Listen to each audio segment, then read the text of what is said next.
आज हम बात करेंगे how to get a gene. हमने पढ़ा कि जो रिकम्बिनेंट डीएनए टेक्नोलॉजी है ना, उसका पहला स्टेप है कि जीन ऑफ इंटरेस्ट निकालना या उसको फाइंड करना। अब जीन ऑफ इंटरेस्ट होता क्या है, यानी कि जीन होता क्या है? जीन बेसिकली हमारी जेनेटिकली इंफॉर्मेशन है जो हमें हमारे पेरेंट्स से इनहेरिट होती है, और ये जीन हमारे डीएनए जो हेलिकल स्ट्रक्चर होता है ना, उसके अंदर छुपा हुआ होता है, यानी कि उसकी जो फॉर्मेशन होती है उसमें हमारे जीन्स होते हैं। और फर्दर ये डीएनए हमारे क्रोमोसोम में होता है और क्रोमोसोम हमारे न्यूक्लियस के अंदर होता है। सो ये तो था कि जीन होता क्या और उसकी लोकेशन वगैरह क्या। अब हम बात करते हैं कि किस तरह हम वो जीन ऑफ इंटरेस्ट फाइंड करते हैं ताकि हम डीएनए रिकम्बिनेंट टेक्नोलॉजी के ऊपर काम कर सकें। तो हमारी बुक के अंदर ना उसके 3 वेज डिस्क्राइब किए गए हैं। नंबर 1 ये कि हम क्रोमोसोम को आइसोलेट करके उसमें से जीन निकालें। नंबर 2 ये कि हम केमिकली ना लेबॉर्ट्री में जाकर जीन को निकालें। एंड नंबर लास्ट ये कि हम मैसेंजर आरएनए की मदद से वापस से जीन को क्रिएट करवाएं। तो पहले हम ना बात करते हैं कि किस तरह क्रोमोसोम को आइसोलेट करके हम जीन निकाल सकते हैं। हमारे सामने ना एक क्रोमोसोम है।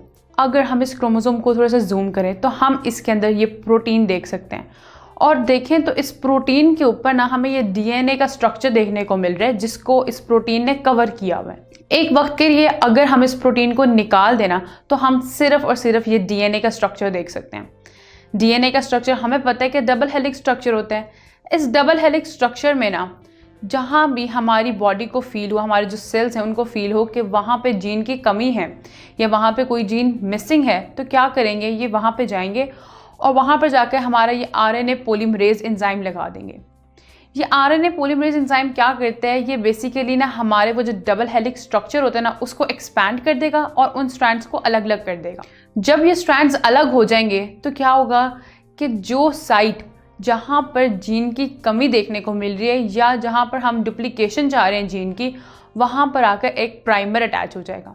प्राइमर बेसिकली ना एक शॉर्ट आरएनए टाइप होता है। उसके साथ साथ ये प्राइमर हमेशा हमारे जीन जहाँ से मिसिंग होता है ना उसके एंड वाली स्ट्रैंड पर आके लगता है, यानी कि स्टार्टिंग पर नहीं लगता, हमेशा एंड पर आके लगेगा जहाँ भी जीन की कमी महसूस होगी। सो ये एक प्रोसेस था कि किस तरह हम क्रोमोसोम को आइसोलेट करके ना उसमें से जीन निकाल सकते हैं। नंबर 2 हम बात कर लेते हैं कि केमिकली किस तरह हम जीन को निकालते हैं। केमिकली जब हम जीन को निकाल रहे होते हैं ना, बेसिकली उसमें हम बहुत स्मॉल जीन्स को फाइंड करते हैं। जो प्रोसेस केमिकली होता है ना, केमिकली प्रोसेस यानी कि एक ऐसा प्रोसेस जो हम अपनी लेबॉर्ट्री या अपनी लैब के अंदर करवा रहे हो।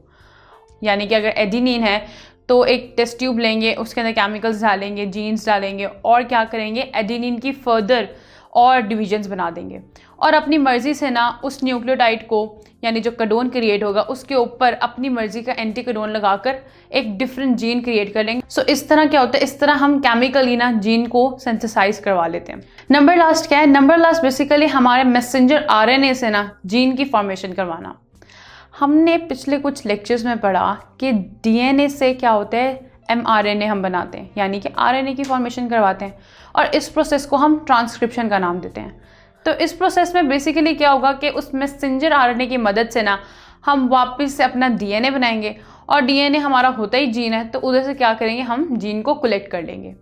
अब वो जो रिजल्ट में डीएनए बनेगा ना इस प्रोसेस से, उसको हम डीएनए नहीं बल्कि उसको हम कॉम्प्लीमेंट्री डीएनए का नाम देते हैं, क्योंकि वो हमने जीन की फॉर्मेशन के लिए बनाया ताकि हम उधर से जीन को एक्सट्रैक्ट आउट कर सकें। तो इसलिए हम उसको प्रॉपर्टी डीएनए का नाम नहीं देंगे, उसको कॉम्प्लीमेंट्री डीएनए का नाम देंगे, क्योंकि वो उसकी एक रेप्लिका होगी, ओरिजिनल डीएनए तो नहीं होगा ना, इसलिए उसको हम कॉम्प्लीमेंट्री डीएनए कहते हैं या फिर cDNA भी कहते हैं। तो ये प्रोसेस थे कि किस तरह हम ना जीन को फाइंड आउट कर सकते हैं। तो एक हमारा जो रिकम्बिनेंट डीएनए टेक्नोलॉजी का प्रोसेस है या उसका जो स्टेप है, स्टेप नंबर 1, उसकी डिटेल आज हमने पढ़ी है। बाकी जो उसके स्टेप्स हैं उनकी डिटेल्स हम पढ़ेंगे नेक्स्ट लेक्चर में। अगर आप ये लेक्चर कंप्लीट देखना चाहते हैं और बेशुमार MCQs और उनके एक्सप्लेनेशन चाहते हैं तो कृपया अभी गूगल प्ले स्टोर पे जाइए और डाउनलोड कीजिए ऐप हिप्पो ई-लर्निंग प्रोग्राम, और इससे खुद भी फायदा उठाइए और साथ साथ अपने फ्रेंड्स एंड क्लास फेलोज को भी रेकमेंड कीजिए। And don't forget to like this video and subscribe to our channel. धन्यवाद।